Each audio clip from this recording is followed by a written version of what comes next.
نماز میں بھی بوڑھوں کا لحاظ کی تاکید اللہ کے نبی صلی اللہ علیہ وسلم نے ائمہ کو کی ہے۔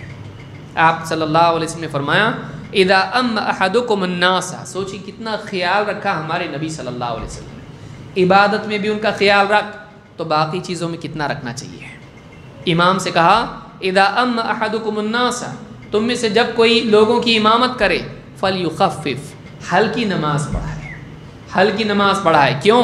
فإن فیہم الصغیر والکبیر والضعیف والمریض، اس لیے کہ لوگوں میں پیچھے مقتدیوں میں چھوٹے بچے ہوتے ہیں اور بڑی عمر کے لوگ ہوتے ہیں، کمزور لوگ ہوتے ہیں اور بیمار ہوتے ہیں۔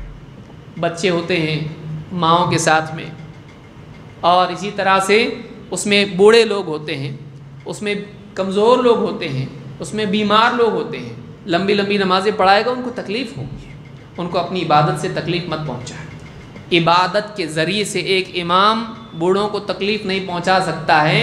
آپ سوچئے ایک آدمی گالی گلوچ کر کے، ہاتھا پائی کر کے، مار پیٹ کر کے، دھکے دے کے، دل آزاری کر کے تکلیف پہنچائے، کتنا برا کام ہے۔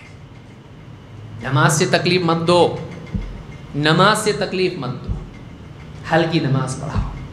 فَإِذَا صَلَّى وَحْدَهُ فَلْيُصَلِّ كَيْفَ شَاءَ، جب اکیلا نماز پڑھے جیسی پڑھنا ہے پڑھ، جتنی لمبی پڑھنا ہے پڑھ، تیری مرضی۔ امام بن جائے، بوڑھوں کا بھی خیال رکھ۔ یہ تاکید اللہ کے نبی صلی اللہ علیہ وسلم نے ائمہ کو کی، یہ بخاری مسلم کی حدیث ہے۔